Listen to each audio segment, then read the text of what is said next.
Ang buong Tsina ay nagkakagulo ngayon. Ang viewership rate ng isang ating minutong espesyal na dokumentaryo tungkol sa Pilipinas na ipinalabas sa pambansang telebisyon ng Tsina ay umabot sa 90%. Ito ang pinakamataas na record sa kasaysayan ng documentary section ng Chinese broadcasting market. Hindi ito ang Pilipinas na alam natin. Ganap tayong nalinlang. Napagtanto natin kung gaano tayo kaignorante. Pagkatapos ng broadcast, nagkaroon ng napakaraming komento mula sa mga Chinese viewer na halos naparalisa ang mga online forum. Ang mas nakakagulat pa, ang footage na ito ay isinalin sa iba't ibang wika at nakakuha ng 10-10 milyong views sa iba't ibang bansa. Ano kaya ang laman ng 8 minutong video na ito na nagdulot ng ganitong kaguluhan? Si Wang Wei, ang Chinese producer na gumawa ng video, ay nagpahayag sa kanyang personal online page pagkatapos ng broadcast.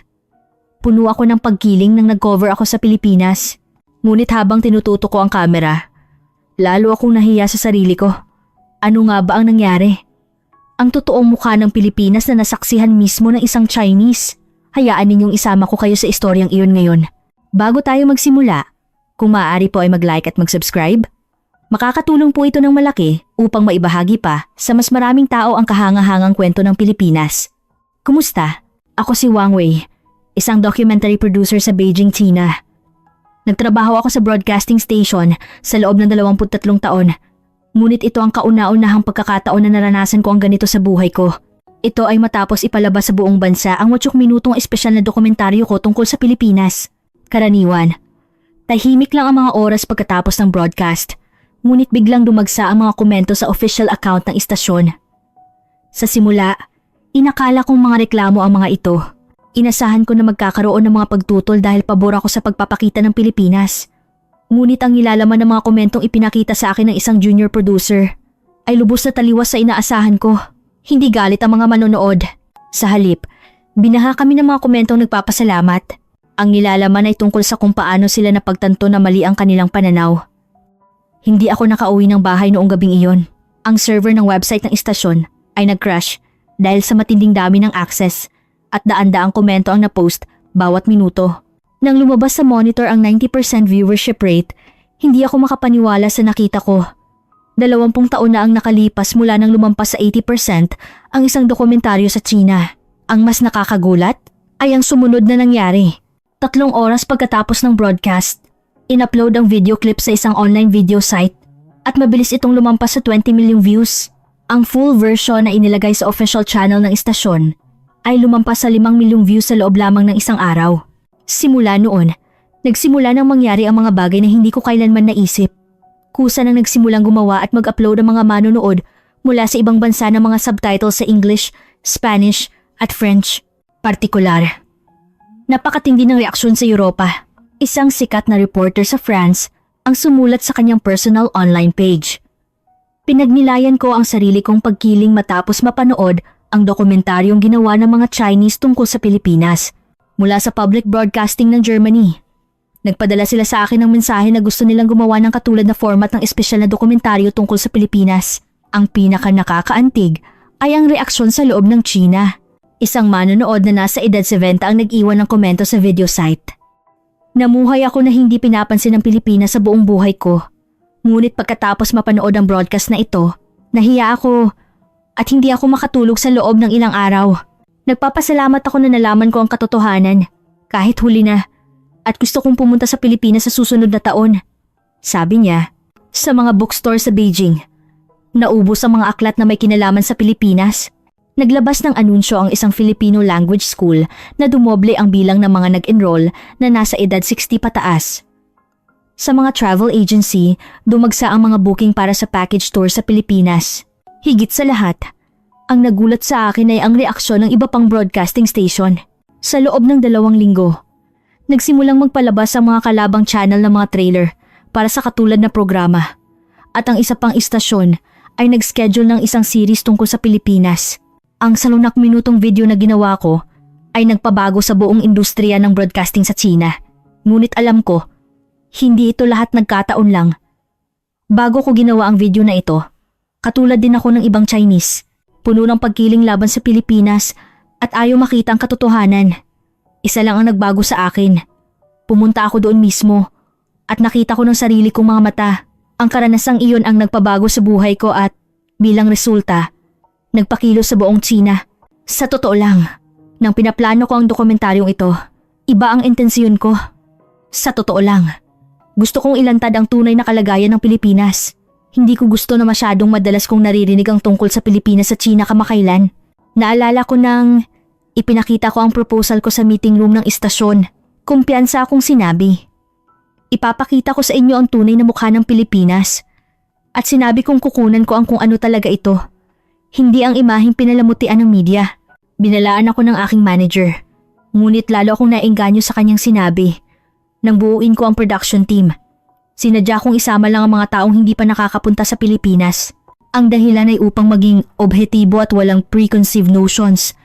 Ngunit ang totoo, kinolekta ko ang mga taong pareho ng pananaw ko. Ang kameraman at manunulat ay lahat may negatibong pananaw sa Pilipinas. Bago umalis, napangiti ako ng nag-iisa habang nagpaplano ng coverage. Napagdesisyonan ko na ang lahat kung saan pupunta at ano ang kukunan. Plano kong kunan lang ang mga kahina-hinalang eskinita, maruruming kainan, at hindi magagandang asal ng mga tao. Kumpiyansa ako na sapat na ang 8 minutong video para maiparating ang intensyon ko. Pagdating ko sa Ninoy Aquino International Airport, Naya sa Maynila, sinabi ko sa cameraman, huwag kang magpadala sa panlabas na anyo. Natural lang na malinis ang airport. Malamang na pinalamutian lang nila iyan para ipakita sa mga dayuhan. Ang tunay na mukha ay makikita lang pagpasok natin sa syudad. Kahit sa taxi papuntang Metro Manila, laging nakatingin ako sa paligid. Naghahanap ako ng kapintasan. Ngunit ang nakapagtataka, ang nakikita ko lang ay malinis na kalsada at maayos na kapaligiran. Naisip ko sa loob-loob ko, sigurado ako na ganito lang sa paligid ng mga tourist spot. Noong unang gabi, habang nagpaplano ng shooting kinabukasan sa hotel, kumpiyansa pa rin ako. Magsisimula tayong maglibot sa mga eskinita bukas at siguradong may lalabas na hindi maganda. Makukunan natin ang tunay na ugali ng mga Pilipino, naisip ko. Ngunit kinabukasan, nagsimulang magulo ang plano ko nang pumunta ako sa hotel breakfast. Nakita ako ng staff ng kainan na dayuhan at ipinaliwanag nila ang menu sa matatas na English. Hindi lang isa o dalawa, kundi lahat ng staff ay ganoon. Sinadya kong humingi ng komplikadong request. Gusto ko ang pandesal ay malambot at ang itlog ay medyo runny. Inasahan ko na hindi maganda ang kanilang magiging tugon kung magbibigay ako ng abala. Ngunit nakangiti silang pumayag. Bukod pa rito, nang makita nila ang mga tirang pagkain ko, nag-alok pa sila ng ibang pagkain, baka raw hindi ko nagustuhan. Ganoon din nang lumabas ako sa bayan upang mag-shooting. Kapag nagtatanong ako ng direksyon, lahat ay handang tumulong ng may kabaitan. Mga matatanda, mga estudyante, at kahit ang mga corporate employees na mukhang abala ay tumitigil upang magpaliwanag. May nagdala pa nga sa akin mismo sa destinasyon ko. Unti-unti akong naguluhan. Hindi ito ang gusto kong makita. Ang cameraman at manunulat ay nagiba na rin ang mukha. Lubos itong naiiba sa inaasahan namin. Gayunpaman, hindi ako sumuko. Naisip ko na tiyak na may lalabas na masama kapag pumunta kami sa isang luma at tagong kainan sa eskinita. Inakala ko na makukunan ko ang mga eksena ng kawalang kalinisan, hindi magandang serbisyo, o paghingi ng labis na presyo. Ngunit muli, nabigo ang aking inaasahan. Ang mga kainan na mukhang luma ay malinis sa loob, mabait ang may-ari, at makatwiran ang presyo. Pakiramdam ko pa nga ay mas mura kaysa sa China. Noong gabing iyon, bumalik ako sa hotel at binura ko ang lahat ng footage na nakunan. Hindi ko pwedeng iuwi yun sa istasyon. Lubos itong taliwas sa intensyon ng aking programa. Matapos mag-isip ng matagal, naisip ko ang ibang paraan. Nagdesisyon akong mag-conduct ng street interviews. Kumpiyansa ako na kapag tinanong ko ang mga taga-Beijing tungkol sa Pilipinas, negatibo ang magiging sagot nila. Naisip ko na iyon ang kukunin ko. Pagbalik ko sa Tsina, nagsimula akong mag-interview sa kalye ng Beijing. Ang programa ay tungkol sa pagdadala ng pagkain mula sa Pilipinas at pagpapakatikim nito sa mga mamamayan. Inasahan ko na natural lang na hindi nila magugustuhan. Ang mga pagkaing inihanda ko ay pandesal, puto, at adobo flakes. Akala ko ay hindi talaga ito babagay sa panlasa ng mga Chinese. Particular, kumbinsido ako na ayaw ng mga Chinese sa kakaibang lasa ng adobo flakes. Ang unang in-interview ay isang lalaking office worker na nasa edad 30. Mukhang nagmamadali siya sa lunch break niya. Ngunit tumigil siya nang tawagin namin siya. Nang sabihin namin na pagkain ito mula sa Pilipinas, medyo tumigas ang ekspresyon niya. May pagtutol pa rin, naisip ko. Ngunit nang kumagat siya sa pandesal, lumaki ang mga mata niya at nagtanong siya, ito ba talaga ay pagkain ng Pilipinas? Sinabi niya na mas masarap ito kaysa sa anumang street food sa China at nagtanong kung pwede niyang ubusin. Nag-aalangan. Sinabi ko, syempre, kainin mo na lahat. Ang pangalawa ay isang housewife na nasa edad 50. Pauwi na siya mula sa pamimili at inalok ko siya ng puto. Nag-alala ako baka hindi niya gusto ang matatamis. Ngunit nang kumagat siya, nagulat siya at nagtanong, ano ito? Sinabi niya na matamis, malasa at talagang masarap at nagtanong kung saan ito mabibili. Ang pangatlong in-interview ay isang pares ng estudyante sa kolehiyo. Nang ipakita ko ang adobo flakes, nag-alinlangan sila dahil sa itsura nito. Ngunit nang pilitin ko, naglakas loob ang babae na kumagat at sumigaw siya habang nakatingin sa kasintahan niya. Ang sarap talaga nito. Kinain din ng lalaki at tumango. Inubos nilang dalawa ang natitirang adobo flakes at nagpicture pa at sinabing gusto nilang tikman ito kapag pumunta sila sa Pilipinas. Nagpatuloy ang mga interview ko at wala ni isang negatibong reaksyon. Lahat ay nagulat dahil mas masarap ito kaysa sa inaasahan. Sa huli, nagsimulang pumila ang mga taong dumadaan at sinabing gusto rin nilang tikman. Naguluhan ako. Hindi ito ang gusto kong eksena. Sinabi ko sa cameraman na itigil na ang shooting. Ngunit nagtipon na ang mga tao sa paligid. Isang lalaking nasa edad 70 ang lumapit. Kahit narinig niyang pagkain ito ng Pilipinas, walang pag-aalinlangan siyang kumuha ng pandesal. Dahan-dahan niya itong tinikman at tumango. At nagkwento siya. Noong bata pa ako, namuhay ako na hindi pinapansin ng Pilipinas.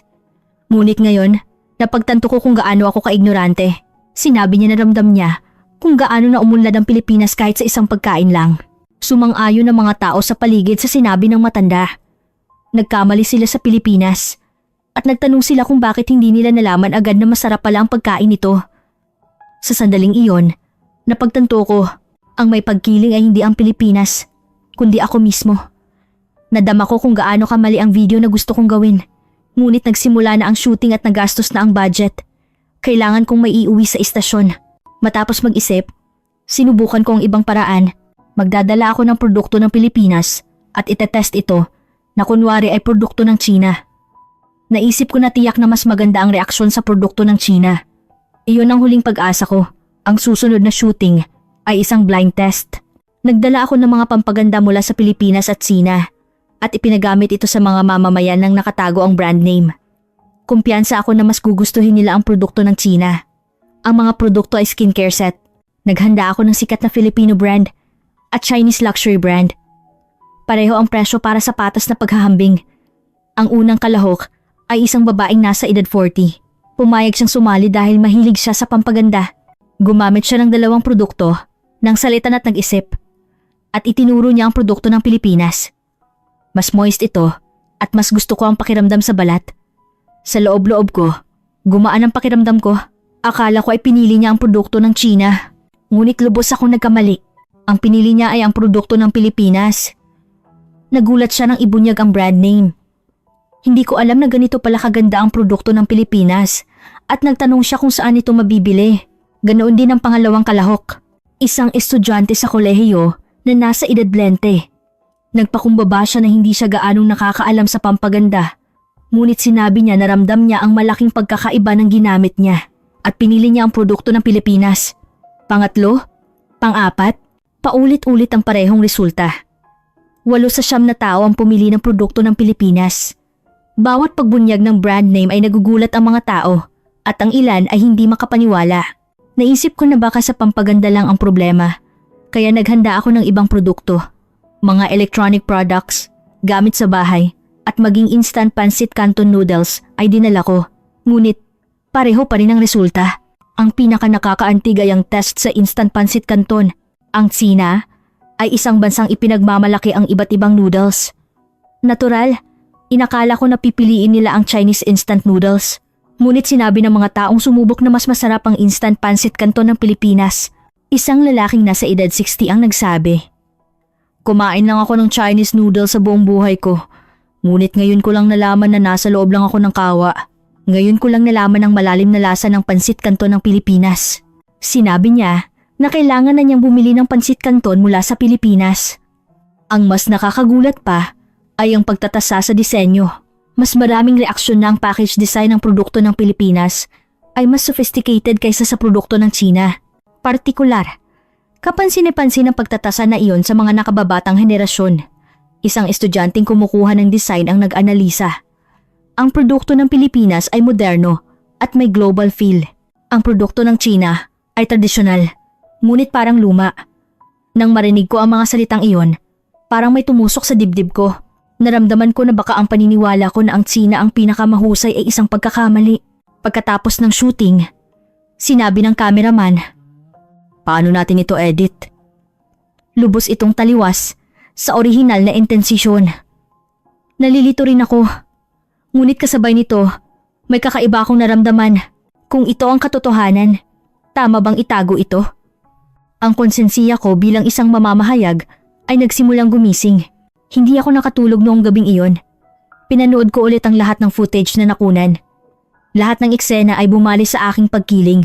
Nag-isip ako kung ano ang dapat kong gawin. At sa huli, nakarating ako sa isang konklusyon. Subukan ko pa ng isa. Mag-i-interview ako ng mga taong nakapunta na sa Pilipinas. Baka makita ko ang isang clue kung makikinig ako sa kanilang mga karanasan. Naisip ko, bumalik ako sa kalye ng Beijing.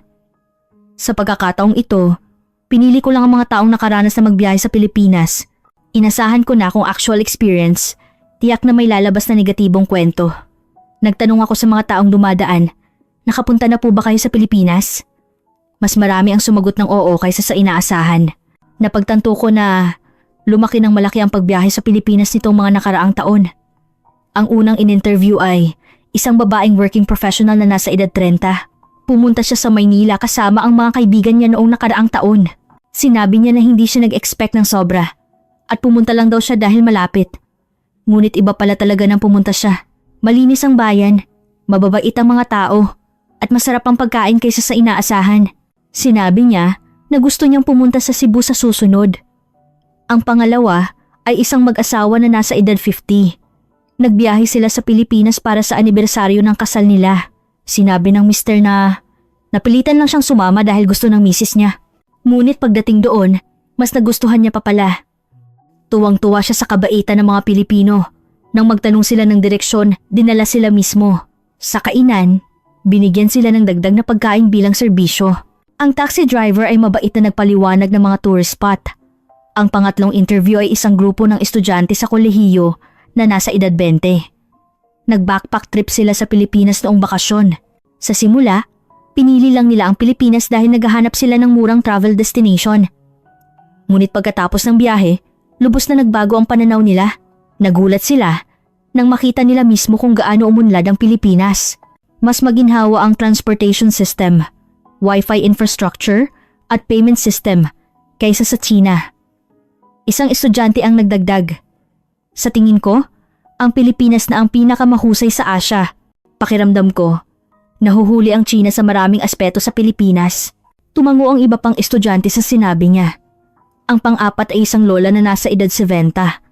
Mag-isa siyang nagbiyahe sa Pilipinas. Nag-alala siya dahil matanda na siya. Ngunit sobrang mabait daw ang mga Pilipino na tumulong sa kanya. Binigyan siya ng upuan sa subway. Sa kainan, detalyadong ipinaliwanag ang menu. Nang naligaw siya, sinamahan siya ng pulis sa hotel. Naantig siya na parang mas buhay ang kultura ng paggalang sa matatanda kaysa sa China. Ang panlima ay isang businessman na nasa edad 40. Madalas siyang bumibisita sa Pilipinas dahil sa trabaho. Sa simula, napipilitan lang daw siyang pumunta dahil sa trabaho. Ngunit ngayon ay na-enjoy na niya ang business trip sa Pilipinas. Lubos siyang naantig sa dynamism at drive ng mga Filipino entrepreneurs. Pinuri niya ang mga Filipino companies na mabilis at innovative kumpara sa Chinese companies na maingat at konserbatibo.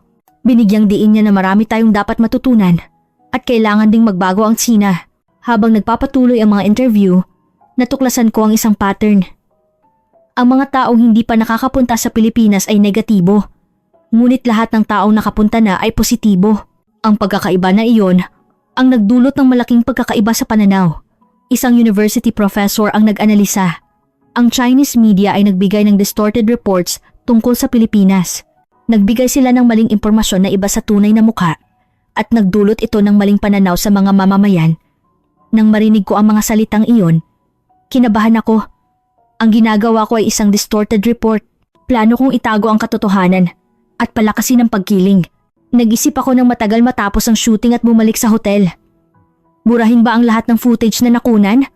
O ipakita ang katotohanan? Nag-alangan ako sa pagitan ng konsensiya ko bilang mamamahayag at ng personal kong pagkiling. Matapos mag-isip ng buong gabi, nagdesisyon ako. Ipakita ang katotohanan, kilalanin na mali ang aking pagkiling, at i-broadcast ang kung ano talaga ito. Naisip ko na iyon ang pinakamababang paggalang sa propesyon ko. Nang bumalik ako sa istasyon at pumasok sa editing room, hindi ko maitago ang panginginig ng aking puso.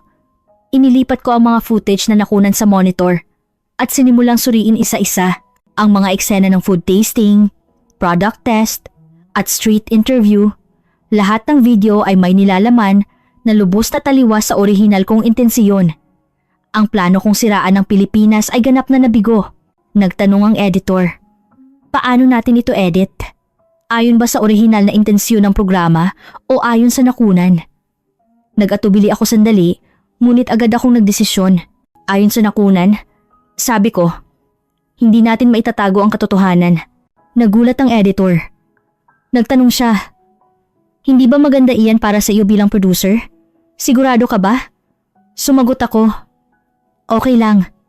Ang katotohanan ay mas mahalaga kaysa sa posisyon ko.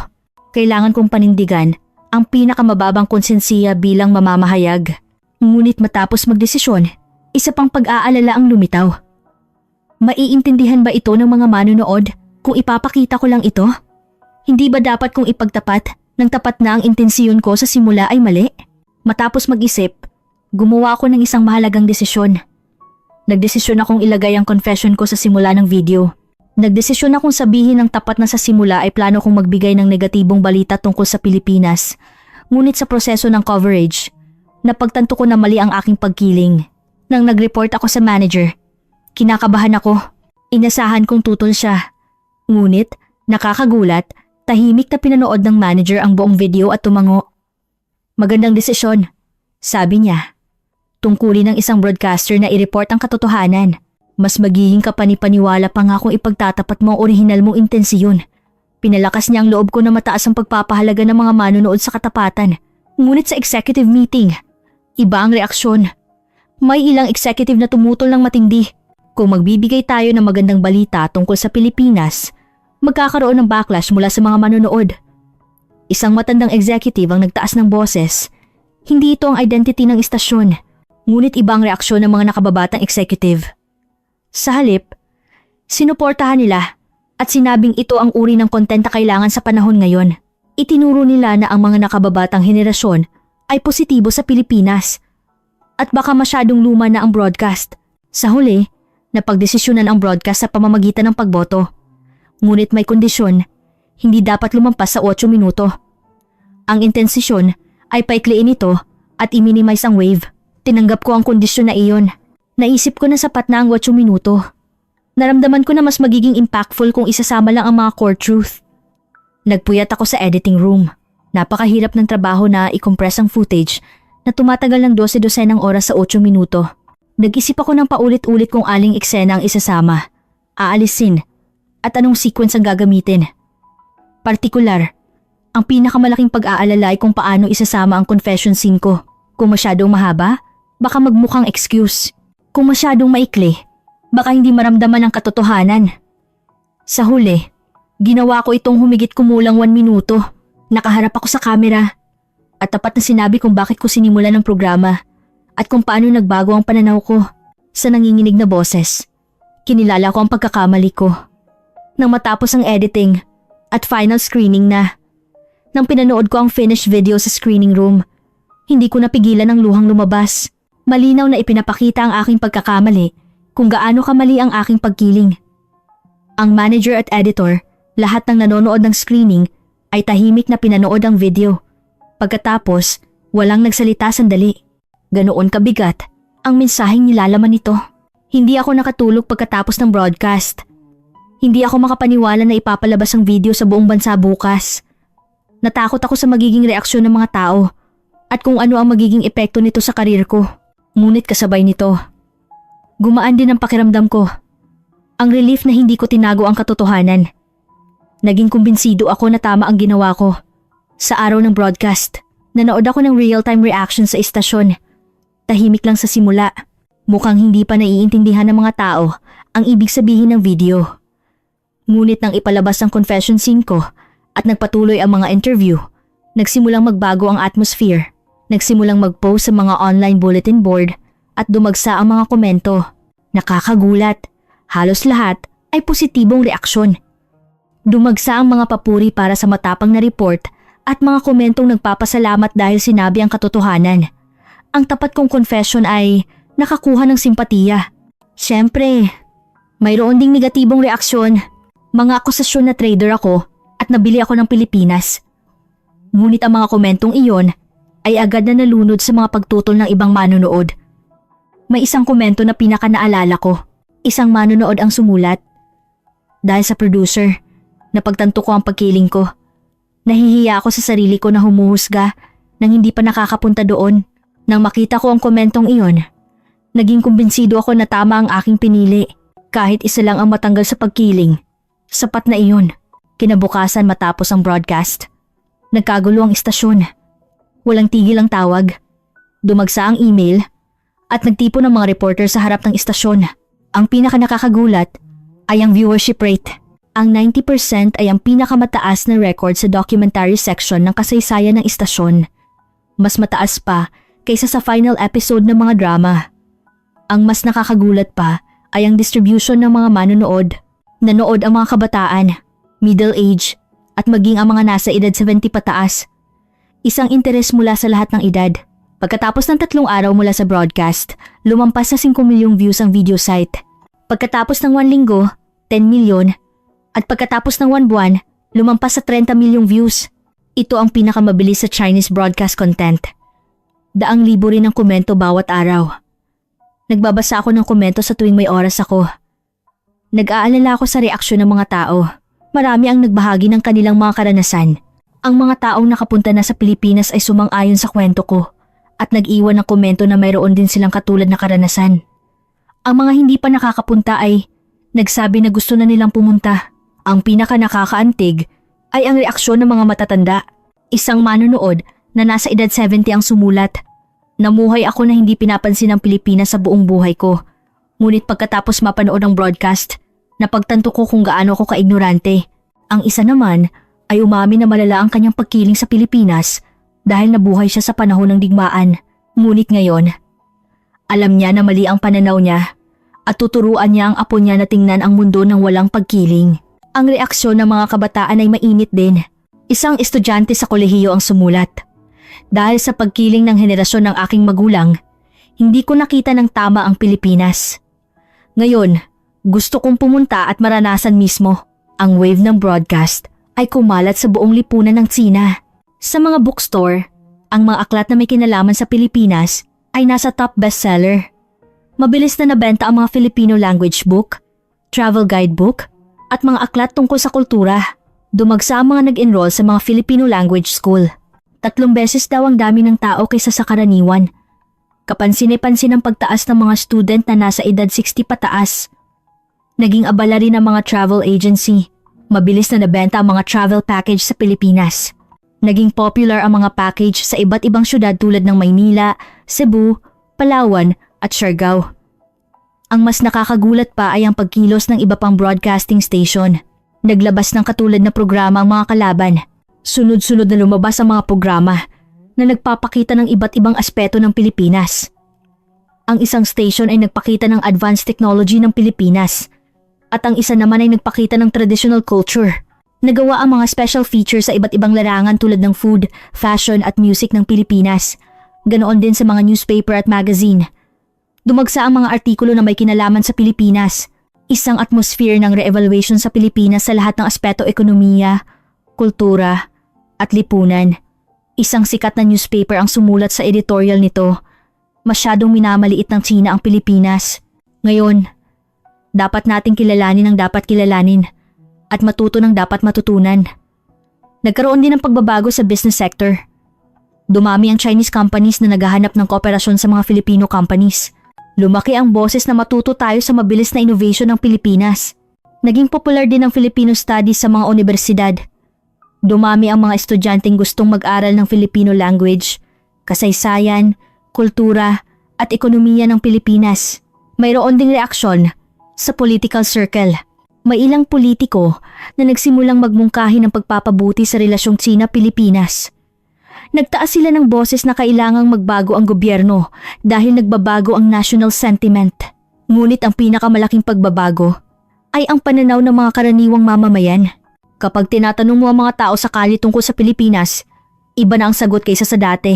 Isang housewife ang nagsabi. Dati, hindi ako bumibili ng produkto ng Pilipinas, ngunit ngayon, aktibo ko na itong hinahanap. Maganda ang kalidad at gusto ko ang disenyo. Sinabi niya na inirerekomenda niya rin ito sa mga tao sa paligid niya. Naging usap-usapan din ang Pilipinas sa mga office worker. Naging popular ang mga Filipino restaurant sa lunch break. At pagkatapos ng trabaho, pinag-uusapan nila ang mga Filipino drama. Nagkaroon din ng pagbabago sa mga paaralan. Nabawasan ang mga negatibong pahayag tungkol sa Pilipinas. Naging natural na ang mga bata na magbahagi ng kultura ng Pilipinas at matuto ng mga salita sa Filipino. Pinapanood ko ang lahat ng pagbabagong ito at napaisip ako. Hindi ko kailanman naisip na ang maliit kong tapang ay magdudulot ng ganito kalaking wave. Muli kong napagtanto na ganoon pala kalakas ang kapangyarihan ng katotohanan. Nakakagulat ang reaksyon sa loob ng China, ngunit mas hindi inaasahan ang reaksyon mula sa ibang bansa. Sa loob ng 1 linggo mula sa broadcast, kumalat ang video sa buong mundo. Sa simula, naging viral ito sa Pilipinas. Malawak na inireport ng Filipino media ang video. Dumagsa ang mga artikulo na pumupuri sa Chinese producer dahil sa pagiging matapang at pagsasabi ng katotohanan. Mainit din ang reaksyon ng mga Pilipinong manonood. Maraming komento ng pasasalamat. Nakatanggap din ako ng maraming mensahe na nagpapahayag ng paggalang na may Chinese din pala na kayang tumingin ng objetibo. Ngunit ang mas nakakagulat ay ang sumunod na nangyari. Lumampas na sa Pilipinas, nagsimula nang kumalat ang video sa buong mundo. Ginawa ang subtitle sa iba't ibang wika at napanood ng hindi mabilang na tao sa iba't ibang bansa. Bawat umaga, sinisiyasat ko ang mga komento pagdating ko sa trabaho. May mga komento sa English, Spanish, French, German, Arabic at iba pang wika. Binasa ko isa-isa gamit ang translator. Nakakagulat. Lahat ng tao sa lahat ng bansa ay may katulad na kwento. Nagkaroon din sila ng pagkiling laban sa kanilang kalapit bansa.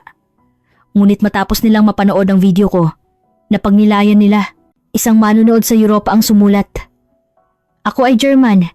Ngunit may pagkiling ako laban sa France.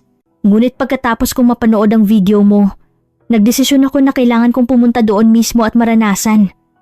Isang manonood sa Amerika ang umamin sa kanyang pagkiling laban sa Mexico.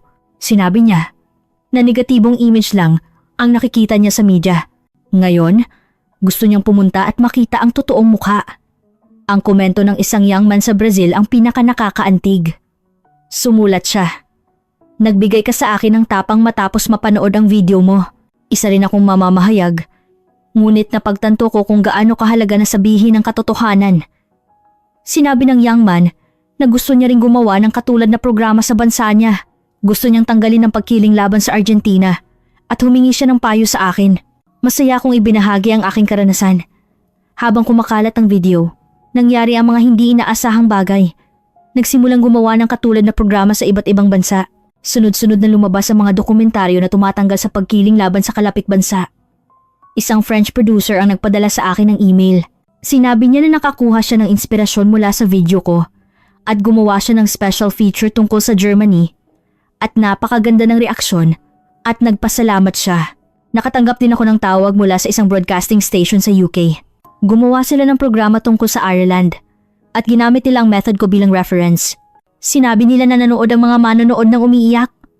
Pinapanood ko ang mga pagbabagong ito at napagtanto ko may pagkiling sa lahat ng dako ng mundo. Ngunit nalaman ko rin na kung ipapakita ang katotohanan, masayang babaguhin ng mga tao ang kanilang isip. Pagkatapos ng 6 na buwan mula sa broadcast, inanyayahan ako sa isang broadcasting event sa Pilipinas. isang pagtitipo ng mga producer mula sa iba't ibang bansa. Doon, narinig ko ang mga nakakagulat na kwento. May mga taong nagdulot ng pagbabago matapos nilang mapanood ang video ko. May nagbiyahe sa kalapit bansa. May gumawa ng katulad na programa. At may nagturo tungkol sa pagkiling sa paaralan. Isang German teacher ang nagsabi sa akin. Nang ipakita ko ang video mo sa mga estudyante ko, kusa silang nag-umpisa ng diskusyon tungkol sa pagkiling. Iyon daw ang pinakamahalagang class. Isang American University professor ang nagsabi na ginagamit niya ang video ko bilang teaching material. Sinabi niya na ito ang pinakamahusay na example sa pagtuturo ng journalism at mainit ang reaksyon ng mga estudyante. Sa venue noong araw na iyon, marami akong nakausap na Filipino broadcast professionals. Sinabi nila na nagpapasalamat sila sa akin. Salamat daw dahil nagpakita ako ng tapang at sinabi ko ang katotohanan. Isang Filipino producer ang nagsabi, dahil sa video mo, unti-unti nang bumubuti ang relasyong China-Pilipinas. Nagsisimula na ang mga mamamayan ng dalawang bansa na magkaintindihan. Ikaw ang nag-umpisa ng pagbabagong iyon. Nang marinig ko ang mga salitang iyon, naging mainit ang aking dibdib. Hindi ko inakala na ang ginawa ko ay magkakaroon ng ganito kalaking kahulugan. Sinabi ko lang ang katotohanan, ngunit unti-unti nang nagbago ang mundo. Hanggang ngayon, dumarating pa rin ang mga mensahe mula sa buong mundo. Mga taong nagkaroon ng tapang matapos mapanood ang video ko, mga taong nagsimula ng pagbabago, at mga taong nagpapasalamat. Bawat pagbasa ko ng mga mensaheng iyon, muli akong nanunumpa. Patuloy kong sasabihin ang katotohanan. Hindi ako magpapadala sa pagkiling. Pinatunayan ko mismo na ang tapang ng isang tao ay kayang magpabago ng mundo. Sana, tandaan din ninyong lahat. Huwag kayong humusga ng hindi pa nakikita mismo. Huwag kayong maniwala sa image na ginawa ng media. Magpakita ng tapang at hanapin ang katotohanan. Iyan ang unang hakbang sa paggawa ng mundong walang pagkiling. Ang kwento ng isang Chinese producer na puno ng pagkiling, ngunit matapos niyang mag-cover sa Pilipinas, napagtanto niya ang katotohanan at matapang ito in broadcast. Hanggang dito na lang ang kwento natin ngayon. Mag-iwan po kayo ng comment ng suporta para sa bida ng kwento. Kung nagustuhan ninyo ang kwentong ito, paki-like at mag-subscribe. Salamat sa panunood. Ano ang naramdaman ninyong lahat matapos basahin ang artikulong ito? Ngayon, tingnan natin ang reaksyon ng mga Chinese sa balitang ito. Mga reaksyon ng mga Chinese office worker. Sa impluwensiya ng media. Sa totoo lang, wala akong magandang impresyon sa Pilipinas. Ngunit matapos kong mapanood ang 8 minutong video na ito, nadama ko ang aking sariling kamangmangan at nahiya ako. Kailangan ng tapang para malaman ang katotohanan. Ngunit ang confession ni Producer Wang ay ganap na bumali sa aking matigas na pagkiling. Housewife 50s. Narinig ko na maganda ang serbisyo ng Pilipinas, ngunit nang makita ko ang ngiti at magalang na pag-aasikaso ng staff sa video, naramdaman ko na hindi iyon formalidad lang kundi mula sa puso. Ang ganoong uri ng hospitality. Ang pinakadapat matutunan ng mga Chinese. Naantig ako sa mataas na kalidad ng espiritu kaysa sa yaman ng material. Elderly man. 70s. Hindi ako makapaniwala na makita ko ang kalye ng Pilipinas na nananatiling malinis kahit sa eskinita. May nagsasabi na staged iyon. Ngunit ang ganoong uri ng kaayusan at kalinisan ay hindi magagawa sa isang araw. Iyan ay nagagawa lang dahil sa mataas na sense of responsibility at manner ng bawat mamamayan at taos-puso akong gumagalang. Food blogger. 20s. Hindi ko inakala na ang isang simpleng pagkain tulad ng pandesal ay may ganoong kalalim na pag-aalaga. Masarap din ang pagkain ng China. Ngunit nagulat ako sa maingat na pag-uugali ng Pilipinas sa pagkain at sa paraan ng pagpapalabas ng pinakamahusay na lasa ng ingredients. Matapos kong mapanood ang video, gusto ko ring maranasan ang authentic na lasa ng Pilipinas. Engineer. Napilitan akong maniwala matapos kong makita ang resulta ng blind test na nakatago ang brand name. Ang dahilan kung bakit sinusuportahan ang produkto ng Pilipinas sa buong mundo ay hindi lang image kundi ang pambihirang kalidad nito. Tayo rin. Hindi lang tayo dapat magsalita tungkol sa patriotism, kundi sundin ang commitment ng Pilipinas na hindi makipagkompromiso sa bawat detalye. University student. Ako ay estudyante sa kolehiyo at ang aming henerasyon ay unti-unti nang nalalaman ang totoong mukha ng Pilipinas sa pamamagitan ng SNS. Ang dahilan kung bakit naging hit ang broadcast na ito ay dahil marami sa mga Chinese ang naghahanap ng katotohanan sa kaibuturan ng kanilang puso. Gusto kong magtayo ng bagong relasyong China-Pilipinas kung saan kinikilala natin ang magagandang bagay kahit lumampas pa sa hangganan. Journalist. Nagpapahayag ako ng paggalang sa pag-uugali ni Producer Wang bilang mamamahayag. Napakahirap na kilalanin ang sariling pagkakamali, itapon ang pagkiling, at i-report ang katotohanan sa lipunan ngayon. Ang kanyang matapang na pagkilos ay nagbukas ng mga mata ng aming mga manunood. Taos-puso akong umaasa na dumami pa ang ganitong uri ng programa. Retired teacher. Para sa akin na nasa edad 70, ang Pilipinas ay isang bagay na may komplikadong damdamin. Ngunit matapos kong mapanood ang broadcast na ito, naging mainit ang dibdib ko nang malaman ko kung gaano kabait at kahanga-hanga ang lipunan na itinayo ng mga Pilipino ngayon. Mas mahalaga na tingnan ang totoong mukha at igalang ang isa't isa kaysa magtanim ng galit. Travel enthusiast. Ang kabaitan ng mga Pilipino na ihatid ang isang dayuhang naligaw sa destinasyon ay lubos na nakakamangha. Mayroon silang oras na mag-isip tungkol sa iba, kahit abala sa araw-araw na buhay. Labis akong humanga sa ganoong uri ng lipunan ng Pilipinas. Ako rin, kung makakita ako ng dayuhang may problema, magiging mabait ako tulad ng mga Pilipino. Online commenter. Hindi pa ako nakakapunta sa Pilipinas, ngunit ang worldview ko tungkol sa Pilipinas ay nagbago ng 180 degrees sa loob ng 8 minuto. Dati, nangunguna ang image ng nakakatakot na bansa, ngunit ang Pilipinas sa video ay mainit at puno ng kaayusan. Itinuro sa akin ng programa na ito ang kahalagahan ng makita ng sarili kong mga mata. Social media user. Marami sa mga kaibigan ko ang nagsimulang magplano ng biyahe sa Pilipinas matapos nilang mapanood ang programang ito. Nagulat ako na ang 8 minutong video ay may kapangyarihan na magpabago ng pagkilos at pananaw ng maraming tao. Muli kong napagtanto na ang kapangyarihan ng katotohanan ay mas malakas kaysa sa anumang propaganda at umaabot sa kaibuturan ng puso ng mga tao. Economist 50s. Hindi lang natin dapat punahin ang Pilipinas, kundi dapat nating isipin kung bakit umunlad at naging mature society ang Pilipinas. Marami tayong matututunan mula sa Pilipinas, tulad ng edukasyon, manners, at environmental protection. Kumbinsido ako na ang pagkuha ng strengths ng kalapit bansa nang may mapagpakumbabang pag-uugali ay magdudulot ng higit pang pag-unlad sa China. Cultural observer. Nagulat ako na ang instant pancit canton ng Pilipinas ay nagkaroon ng ibang ebolusyon mula sa noodle culture ng China at nakakaakit ng maraming tao. Ang kultura ay nag-iimpluwensiyahan at nag-evolve. Masaya akong makita ang lalim ng kultura ng Pilipinas at ang flexible attitude ng mga Chinese na i-enjoy ito sa pamamagitan ng programang ito. Media critic. Nadama ko kung paano nagtanim ng maling pananaw sa maraming mamamayan ng mga bias report dati. May malaking responsibilidad ang media na ihatid ang katotohanan. Ang pag-uugali na tingnan ang mga bagay mula sa maraming anggulo nang walang fixed notion tulad ni Producer One ang pinakakailangan sa Chinese reporting industry ngayon. Concluding comment. Ang natira sa akin pagkatapos kong mapanood ang programang ito ay pasasalamat sa Pilipinas. Salamat dahil ipinakita mo ang kahanga-hangang kultura at mabait na puso.